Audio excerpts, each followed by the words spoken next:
I hope कि आप लोग बहुत अच्छे होंगे। तो स्वागत है आपका मेरे चैनल अवैस फ्री लर्निंग में। मेरा नाम है अवैस खान और मैं बात कर रहा हूँ भागलपुर से। तो बच्चों, मैं होप करता हूँ कि इससे पहली वाली वीडियो जो थी हमारी, जो कि बायोलॉजी के रेस्पिरेशन इन प्लांट्स का पार्ट 2 था, जिसमें हम लोगों ने बात किया था कि प्लांट्स में रेस्पिरेशन किस तरह से होता है, that is through stomata, lenticels and general surface of the roots. तो आई होप कि वो वीडियो आप लोगों ने जरूर देखी होगी।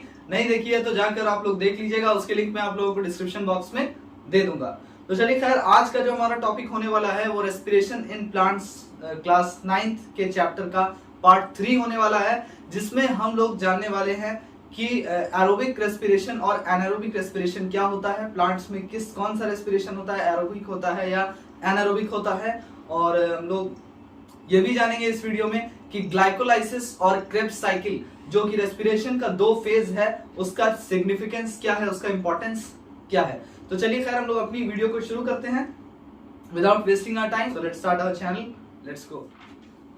तो बच्चों, हम लोग एरोबिक रेस्पिरेशन और एनारोबिक रेस्पिरेशन को समझने से पहले मैं एक छोटा सा पॉइंट आप लोग को नोट करवाना चाहूंगा कि ये सवाल आप लोग के एग्जाम के पॉइंट ऑफ व्यू से इंपॉर्टेंट है कि डिफाइन न्यूमेटोफोर्स या फिर व्हाट आर न्यूमेटोफोर्स।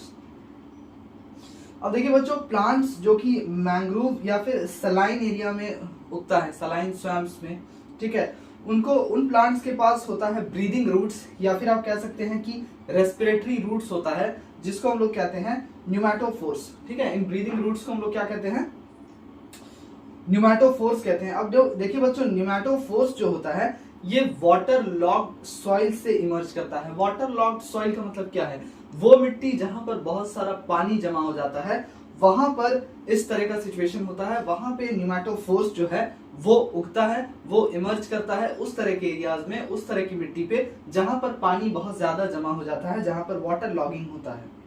अब देखिए बच्चों, न्यूमेटोफोर्स जो होता है उसमें लेंटिसेल्स या फिर ब्रीदिंग पोर्स होता है एपिकल रीजन के पास। अब देखिए, एक्सचेंज ऑफ गैस किस तरह से होता है इस तरह के प्लांट्स में, थ्रू दीज पोर्स, यानी कि थ्रू न्यूमेटोफोर्स। मतलब कि ये जो आपका ब्रीदिंग रूट्स होता है इसी से आपका एक्सचेंज होता है, ये जो पोर्स होता है ब्रीदिंग रूट्स, उसी से आपका गैसियस एक्सचेंज होता है। So now we will talk about a very important part, that is difference between aerobic and anaerobic respiration. First of all, we will talk about what is aerobic respiration and what is anaerobic respiration. ध्यान से समझने की कोशिश कीजिएगा बच्चों। देखिए, respiration जो है वो 2 तरीके का होता है आपका, एरोबिक और एनारोबिक रेस्पिरेशन, जैसे कि मैंने यहाँ पे लिख रखा है। और ये होता है यूज या फिर नो यूज ऑफ ऑक्सीजन के बेसिस पे। ऐसा रेस्पिरेशन जिसमें ऑक्सीजन का इस्तेमाल होता है उसको हम लोग कहते हैं एरोबिक रेस्पिरेशन, और ऐसा रेस्पिरेशन जिसमें ऑक्सीजन इस्तेमाल ही नहीं होता है उसको हम लोग कहते हैं एनारोबिक रेस्पिरेशन। अब देखिए, इसमें आप लोग को जो आईसीएसई जो आप लोग को सवाल पूछेगा बच्चों, तो वो कुछ इस तरीके से पूछेगा कि आपको बेसिस पे सवाल पूछेगा, right the difference between aerobic and anaerobic respiration, और वहां पे दिया रहेगा कि ऑक्सीजन दिखा रहेगा ब्रैकेट में, तो आपको लिखना है कि oxygen is required, oxygen is not required, या फिर ब्रैकेट में आपको दिया रहेगा बेसिस, कि इस बेसिस पे आपको लिखना है requirement of oxygen. So the answer will be oxygen is required, oxygen is not required. Directly आपको आईसीएसई इस तरह से नहीं सवाल पूछता है कि write two difference between aerobic and anaerobic respiration. हमेशा जो सवाल है आपका वो बेसिस के ऊपर आता है। अब देखिए, अगला क्या है कि ऑक्सीजन जो है वो जरूरी होता है एरोबिक रेस्पिरेशन में। अब इस प्रोसेस में होता क्या बच्चों, एरोबिक रेस्पिरेशन की बात कर रहे हैं, इसमें ग्लूकोज का पूरी तरीके से ऑक्सीडेशन होता है, कंप्लीट ऑक्सीडेशन ऑफ ग्लूकोज होता है, और यहाँ पे ऑक्सीजन का पूरा भरपूर इस्तेमाल होता है, और वाटर और कार्बन डाइऑक्साइड जो है वो एंड प्रोडक्ट के तौर पर रिलीज होता है। देखिए, हम लोगों ने यहाँ पे लिख भी रखा है कि end products are carbon dioxide and water, H2O। अब देखिए, इसमें कितना एनर्जी रिलीज होता है। If I talk about aerobic respiration, तो मैं आपको बता दूं बच्चों कि इसमें 38 एटीपी एनर्जी जो है वो आपका 38 एटीपी मॉलिक्यूल्स जो है वो एनर्जी का रिलीज होता है। मैं पहले ही आप लोगों को बता चुका हूं कि एनर्जी जो होता है वो स्टोर होता है in the form of ATP molecules. अब देखिए बच्चों, ये जो रिएक्शन है इसको हम लोग एक इक्वेशन अभी मैं आप लोग को लिखाऊंगा, एरोबिक रेस्पिरेशन का भी लिखाऊंगा और एनारोबिक रेस्पिरेशन का भी लिखाऊंगा। सबसे पहले हम लोग इसके डिफरेंस के बारे में समझ लेते हैं कि ये क्या है। अब देखिए बच्चों, एरोबिक रेस्पिरेशन जो है वो 2 फेज में कंप्लीट होता है। मैंने पहले भी आप लोगों को बताया था, ग्लाइकोलाइसिस और क्रेब्स साइकिल। और जो ऑर्गेनिजम्स जो हैं एरोबिकली रेस्पायर करते हैं, यानी कि in the presence of oxygen, उन ऑर्गेनिजम्स को हम लोग क्या कहते हैं? एरोब्स कहते हैं। Noted down, it might be asked in your exam, it may be asked in your exam, in which section name the following, and it will be of 1 marks. Now we'll talk about anaerobic respiration, which happens in the absence of oxygen. अब देखिए बच्चों, anaerobic respiration जो होता है वो oxygen के absence में होता है। जैसे मान लेते हैं कुछ सर्टेन बैक्टीरिया होते हैं, माइक्रो ऑर्गेनिजम्स होते हैं, फंगी होते हैं, जैसे कि यीस्ट, ठीक है। ये लोग एनर्जी कहाँ से डिराइव करते हैं? इनको एनर्जी कहाँ से मिलती है? इनको एनर्जी मिलती है आपकी एनारोबिक रेस्पिरेशन से, ठीक है। अब देखिए बच्चों, एनारोबिक रेस्पिरेशन जो कि एब्सेंस ऑफ ऑक्सीजन में होता है, इसमें ग्लूकोज मॉलिक्यूल जो है वो कंप्लीटली ऑक्सीडाइज नहीं होता है, इसका ब्रेकडाउन इनकम्प्लीट होता है। ये देखिए, इनकम्प्लीट ब्रेकडाउन होता है यहाँ पर ग्लूकोज का। हालांकि यहाँ पे क्या हो रहा था, आपका कंप्लीट ब्रेकडाउन हो रहा था, पूरी तरीके से ग्लूकोज का ब्रेकडाउन हो रहा था। यहाँ पे आपका इनकम्प्लीट ब्रेकडाउन हो रहा है ग्लूकोज का, ठीक है। अब देखिए बच्चों, इसमें आपका एंड प्रोडक्ट क्या था? इसमें आपका एंड प्रोडक्ट था एरोबिक रेस्पिरेशन में कार्बन डाइऑक्साइड और वाटर, लेकिन इसमें आपका एंड प्रोडक्ट है कार्बन डाइऑक्साइड और अल्कोहल, इथाइल अल्कोहल, ठीक है बच्चों। या फिर इसमें आपका लैक्टिक एसिड भी हो सकता है एनिमल्स के केस में। अगर एनिमल्स में होगा तो it will be lactic acid, plants में होगा तो फिर इथाइल अल्कोहल। अब देखिए, इस प्रोसेस में होता क्या बच्चों, बहुत small quantity of energy release होता है विच इज 2 ATP। अब देखिए, यहाँ पे मैंने लिखा तो नहीं है, लेकिन यहाँ पे एनर्जी जितना रिलीज होता है वो 2 ATP होता है, ठीक है, स्मॉल क्वांटिटी रिलीज होता है। और इस वाले केस में आपका कितना एनर्जी रिलीज होता है? 38 ATP। ये चीज आप लोग जरूर याद रखिएगा दोनों का, ठीक है। Just note it down, these are very important according to your syllabus, very important questions. Difference between aerobic and anaerobic, और फिर मैं बता दूं आप लोग को बेसिस पे पूछेगा कि right the difference between aerobic and anaerobic respiration on the basis of and products. And products क्या है, उसमें आप लोग लिख के आ जाएंगे कि oxygen is required, oxygen is not required, you are not going to get any marks for this. So you have to write according to the basis whatever it is given in your question. किस basis पे सवाल पूछ रहा है? अब आपसे सवाल पूछ रहा है कि कहां पर होता है, where does it take place? Write the difference between aerobic and anaerobic respiration. Where does it takes place? तो आपका आंसर हो जाएगा, ये साइटोप्लाज्म में होता है सिर्फ, और ये आपका साइटोप्लाज्म और माइटोकॉन्ड्रिया दोनों में होता है, ठीक है। अब इसका आंसर आप लिख के आ रहे हो, the difference is oxygen is required and oxygen is not required, so you are not going to get any marks for this, okay. You have to write according to whatever it is asked in exam, in your question, whatever it is mentioned in the question. अब देखिए बच्चों, इसमें क्या होता है, मैंने कह दिया कि इसमें इनकम्प्लीट ब्रेकडाउन होता है ग्लूकोज का, एनारोबिक रेस्पिरेशन, और इसमें कंप्लीट ब्रेकडाउन होता है। अब देखिए बच्चों, आप लोग फटाफट से इसका स्क्रीनशॉट ले लीजिए, it's very important for your exam, और note it down, don't note it down, just take the screenshot ले लीजिए। मैं सामने से हट जाता हूं। तो चलिए आप लोग अपने अगले टॉपिक की तरफ बढ़ते हैं, इसे फटाफट से हम लोग रब कर लेते हैं। अब देखिए बच्चों, फटाफट से हम लोग यहाँ पे दोनों का इक्वेशन समझ लेते हैं। ये एरोबिक रेस्पिरेशन है जो कि ऑक्सीजन के प्रेजेंस में आपका हो रहा है। ये देखिए यहाँ पे ऑक्सीजन है। अब आप लोग बोलेंगे सर आपने पहले से यहाँ पे क्यों लिख रखा है? तो भैया पहले से इसलिए लिख रखा है क्योंकि इसको लिखने में बहुत हमारा टाइम बर्बाद होता है, ठीक है। तो ये एरोबिक रेस्पिरेशन जो है, जो ऑर्गेनिजम्स में आपका एरोबिक रेस्पिरेशन होता है, या फिर जो ऑर्गेनिजम्स आपका एरोबिकली यानी कि in the presence of oxygen respire करता है, उस ऑर्गेनिज्म को हम लोग कहते हैं एरोब्स। और जो ऑर्गेनिजम्स आपका in the absence of oxygen respire करता है, उसको हम लोग कहते हैं एनएरोब्स।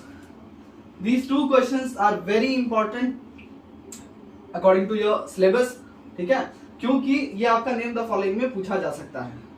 अब दोनों का बैलेंस इक्वेशन भी आपका बहुत इंपॉर्टेंट है बच्चों, क्योंकि पहले वाले का बैलेंस इक्वेशन जो है वो प्रेजेंस ऑफ ऑक्सीजन में हो रहा है। यहाँ पे देखिए ग्लूकोज जो है वो ऑक्सीजन के साथ रिएक्ट कर रहा है, और फिर क्या मिल रहा है हम लोग को एरोबिक रेस्पिरेशन में? एंड प्रोडक्ट्स मिल रहा है 6CO2 + 6H2O + 38 ATP एनर्जी यहाँ पे रिलीज हो रहा है। यहाँ पे देखिए कितना बड़ा अमाउंट है जो एनर्जी रिलीज हो रहा है। लेकिन अगर हम लोग इसको कंपेयर करें एनारोबिक रेस्पिरेशन से, तो यहाँ पे देखिए ग्लूकोज जो है उसका ब्रेकडाउन हो रहा है in the absence of oxygen. अब देखिए एंजाइम्स तो इन्वॉल्व है, मैंने पहले भी आप लोगों को बताया था कि रेस्पिरेशन का जो दोनों प्रोसेस है, वेदर इट इज ग्लाइकोलाइसिस और क्रेब्स साइकिल, दोनों में जो है कोई पर्टिकुलर एंजाइम जो है वो इन्वॉल्व है, नहीं तो फिर होगा कैसे, ब्रेकडाउन कैसे होगा। लेकिन एनारोबिक रेस्पिरेशन में यहाँ पे कोई भी ऑक्सीजन का इन्वॉल्वमेंट नहीं है, in the absence of oxygen है। और जब इसका ब्रेकडाउन यहाँ पे हो रहा है, whatever enzyme might be there, ठीक है, तो जो भी होगा, लेकिन जो यहाँ पे ब्रेकडाउन हो रहा है इसका एंड प्रोडक्ट आपका देख सकते हैं, यहाँ पे CO2 नहीं है बल्कि उसकी जगह पर इथाइल अल्कोहल है, ठीक है। तो यहाँ पे आपका एंड प्रोडक्ट जो है दूसरे वाले में ये इथाइल अल्कोहल है, और यहाँ पे वाटर है H2O प्लस। यहाँ पे जो आप एनर्जी देख सकते हैं इसके कंपैरिजन में कितना कम है, यहाँ पे 38 ATP एनर्जी रिलीज हो रहा था, यहाँ पे सिर्फ और सिर्फ 2 ATP एनर्जी जो है वो रिलीज हो रहा है। सो आई होप क्या यहाँ तक आप लोगों को समझ में आया होगा बच्चों, आप लोगों को अच्छी तरीके से यहाँ तक समझ में आया होगा। आगे बढ़ते हैं हम लोग अपने टॉपिक की तरफ, फटाफट से इसे मिटा लेते हैं। उससे पहले मैं एक चीज और आप लोगों के साथ बात करना चाहूंगा कि पहला वाला जो हमारा स्टेप है एनारोबिक रेस्पिरेशन में, इसको ग्लाइकोलाइसिस भी कहते हैं, ठीक है। तो एनारोबिक रेस्पिरेशन में भी आपका ग्लाइकोलाइसिस आता है, और फिर पायरुविक एसिड जो है वो ब्रेक डाउन कर जाता है in the absence of oxygen into ethyl alcohol. अब देखिए पहले वाले केस में जो आपका ग्लाइकोलाइसिस हुआ था, ठीक है, उसमें आपका तो ग्लूकोज कन्वर्ट हुआ था पहले पायरुविक एसिड में। इस वाले केस में पहले आपका ग्लूकोज कन्वर्ट हुआ था पायरुविक एसिड में, और फिर ये पायरुविक एसिड जो है आपका फिर कन्वर्ट हुआ था CO2 और वाटर में, ठीक है, CO2 plus H2O plus energy, जो भी एनर्जी है यहाँ पे 38 ATP, ये पहले वाले केस में ऐसा हुआ था। लेकिन दूसरे वाले केस में बच्चों ऐसा नहीं होता है, यहाँ पे ग्लूकोज ग्लाइकोलाइसिस तो यहाँ पे होता है, जैसा कि पहले वाले केस में, फर्स्ट केस में ग्लाइकोलाइसिस हुआ था, दूसरे केस में आपका क्रेब्स साइकिल हुआ था। तो इसमें क्या होता है, इसमें जो ग्लाइकोलाइसिस होता है इसमें भी ग्लूकोज आपका पायरुविक एसिड में कन्वर्ट होता है, लेकिन बाद में आपका पायरुविक एसिड कार्बन डाइऑक्साइड और ऑक्सीजन में ना कन्वर्ट होके इथाइल अल्कोहल में कन्वर्ट हो जाता है, यानी कि C2H5OH में कन्वर्ट हो जाता है, प्लस वाटर प्लस 2 ATP वहां पे ऐड कर देंगे, इसमें आपका कन्वर्ट हो जाता है। और अगर एनिमल सेल्स की बात करें, अगर ये एनारोबिक रेस्पिरेशन अगर प्लांट्स में होगा बच्चों, नोट इट डाउन, प्लांट्स में होगा तब तो फिर आपका ये पायरुविक एसिड आपका इथाइल अल्कोहल में कन्वर्ट होगा। लेकिन अगर सेम चीज आपका एनिमल सेल्स में होगा, then it will not get converted into ethyl alcohol but it will form lactic acid. तो यहाँ पे क्या होगा, यहाँ पे इथाइल अल्कोहल का फॉर्मेशन ना होके यहाँ पे आपका लैक्टिक एसिड का फॉर्मेशन होगा, लैक्टिक एसिड, ठीक है। और बाकी का आपका एंड प्रोडक्ट सेम होगा, जैसे कि वाटर और 2 ATP, ये दोनों एंड प्रोडक्ट आपका सेम होगा एनिमल के केस में, एनिमल सेल्स के। बस एक एक्स्ट्रा जो एंड प्रोडक्ट है जो कि आपका ये है इथाइल अल्कोहल है, दिस विल चेंज इनटू, ये इथाइल अल्कोहल की जगह क्या होगा, एनिमल सेल्स की अगर बात करें ये हो जाएगा आपका लैक्टिक एसिड, बाकी सारा प्रोडक्ट आपका एंड प्रोडक्ट सेम होगा। अब देखिए बच्चों, जो ऑर्गेनिजम्स एनारोबिकली रेस्पायर करता है उसके बारे में आपको बता चुका हूं, एनारोब्स है। एनारोबिक रेस्पिरेशन का दूसरा नाम है anoxybiotic respiration, anoxybiotic respiration, just note it down, anoxybiotic respiration. पूछेगा anaerobic respiration is also called anoxybiotic respiration, very important for your exam. अब देखिए कुछ पार्ट्स जो होता है प्लांट का, जैसे कि फ्रूट्स और सीड, ये भी रेस्पायर कर सकता है in the absence of oxygen, ठीक है, कुछ दिन तक, फॉर अ फ्यू डेज, कुछ सर्टेन कंडीशंस में आपका प्लांट्स का कुछ पार्ट्स जैसे कि फ्रूट, जैसे कि सीड, ये भी रेस्पायर कर सकता है in the absence of oxygen. लेकिन ये कंटिन्यूअसली एनारोबिकली यानी in the absence of oxygen respire नहीं कर सकता है due to the accumulation of alcohol, क्योंकि अगर कंटिन्यूअसली जो है वो रेस्पायर करेगा anaerobically, that is in the absence of oxygen, तो अल्कोहल बहुत ज्यादा जमा हो जाएगा, इथाइल अल्कोहल बहुत ज्यादा एक्यूमुलेट कर जाएगा, जमा हो जाएगा। अब देखिए चूंकि अल्कोहल जो है सेल्स के लिए टॉक्सिक हो जाएगा, बहुत ज्यादा अल्कोहल अगर जमा हो जाएगा तो यही अल्कोहल आपका क्या बन जाएगा, जहरीला बन जाएगा। तो अगर प्लांट्स हर वक्त जो है अगर कंटिन्यूअसली प्लांट जो है एनारोबिकली यानी कि इन the absence of oxygen respire करेगा तो अल्कोहल का एक्यूमुलेशन हो जाएगा, यानी कि अल्कोहल प्लांट्स के सेल्स में बहुत ज्यादा जमा हो जाएगा, जिसके वजह से टॉक्सिसिटी जो है वो सेल्स में बढ़ जाएगा, जहरीलापन जो है वो सेल्स में बढ़ जाएगा और फिर प्लांट जो है वो इट में डाई, प्लांट जो है वो मर जाएगा। आई वुडंट से इट में die, I would say it will die, मर जाएगा। अब देखिए चूंकि अल्कोहल जो है सेल्स के लिए बहुत ज्यादा जहरीला होता है, इस वजह से ऐसा होगा। लेकिन कुछ सर्टेन बैक्टीरिया और फंगी जो है ये रेस्पायर करता है एनारोबिकली अलोन, यानी कुछ ऐसा बैक्टीरिया और फंगी होता है जो कि आपका एनारोबिकली ही रेस्पायर करता है। Now we'll talk about significance of glycolysis and Krebs cycle. ये जो दो फेज है आपका रेस्पिरेशन का, which is glycolysis and the second phase which is Krebs cycle, we'll talk about it, that what are the significance of glycolysis and Krebs cycle. So let's move on into our next topic. First of all we shall rub this one. अब देखिए बच्चों फटाफट से हम लोग significance समझ लेते हैं ग्लाइकोलाइसिस और क्रेब्स साइकिल का। यानी ये जो है ये आपका फर्स्ट फेज ऑफ रेस्पिरेशन है, पहला फेज है रेस्पिरेशन का, and this one is the second phase of aerobic respiration और रेस्पिरेशन।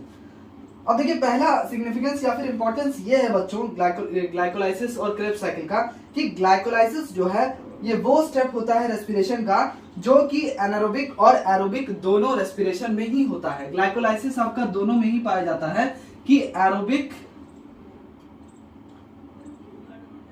ग्लाइकोलाइसिस जो होता है आपका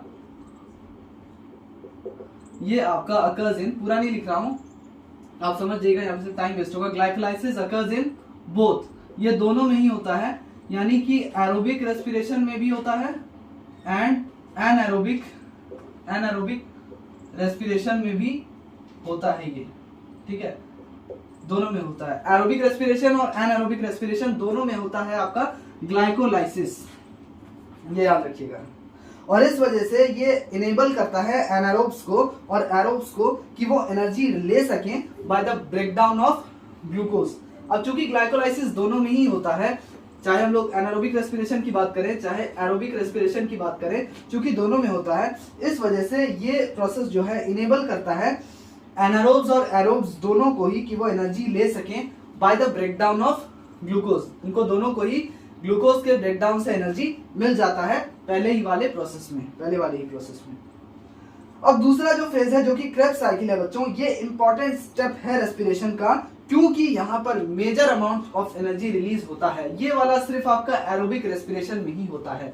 क्रेब्स साइकिल जो होता है ये आपका एरोबिक रेस्पिरेशन में ही होता है और इसमें greater amount of energy release होता है, ग्रेटर अमाउंट ऑफ एनर्जी, ज्यादा एनर्जी रिलीज होता है, greater amount of energy is release, इसमें ज्यादा एनर्जी रिलीज होता है। तो आप कंपेयर कर सकते हैं एरोबिक रेस्पिरेशन में कितना एनर्जी रिलीज हो रहा था, 38 ATP, which is much greater as compared to energy released in anaerobic respiration. So this is the difference, 38 ATP energy is released, and if I talk about anaerobic respiration, only 2 ATP energy is released in this process. तो चलिए यहाँ पर हम लोग अपनी video को and करते हैं, मिटा देते हैं। तो बच्चों आई होप कि आप लोगों को मेरी वीडियो ये वाली पसंद आई होगी, जिसमें हम लोगों ने बात किया है कि न्यूमैटोफोर्स किसे कहते हैं, ये बात किया, which is very important. You might be asked this question in your exam, that what are pneumatophores and what is the definition, and they may ask you in the name of the following, name the following। और हम लोगों ने ये भी बात किया कि aerobic respiration और एनारोबिक रेस्पिरेशन क्या होता है, दोनों के बीच में डिफरेंस क्या है, और रेस्पिरेशन का जो दो फेज होता है यानी कि आपका ग्लाइकोलाइसिस और क्रेब्स साइकिल। ग्लाइकोलाइसिस जो है वो दोनों में होता है, यानी कि एरोबिक और एनारोबिक रेस्पिरेशन में। And if I talk about the Krebs cycle, it only happens in aerobic respiration in which a large amount of energy is produced. So पूरी वीडियो आप लोगों ने देखी होगी, मैं होप करता हूं यही कि आप लोगों ने पूरी वीडियो देखी होगी, कंप्लीट देखा होगा आप लोगों ने, जिससे आप लोगों को बहुत फायदा हुआ होगा। तो चलिए खैर, आप लोग अपनी अगली वीडियो में मिलते हैं, तब तक के लिए आप लोग मेरे साथ बने रहें ताकि मैं आप लोगों के लिए ज्यादा से ज्यादा मेहनत करता रहूं और एक से एक अच्छी से अच्छी वीडियोस आप लोगों के लिए कंसिस्टेंटली बनाता रहूं, लेकर आता रहूं अलग अलग टॉपिक्स पे, अलग अलग सब्जेक्ट्स पे, जिससे आप लोगों का फ्री ऑफ कॉस्ट फायदा हो सके। तो चलिए खैर, हम लोग अपनी वीडियो में, अगली वीडियो में हम लोग मिलते हैं। तब तक के लिए आप लोग अपना ख्याल रखें। गुड बाय, अल्लाह हाफिज।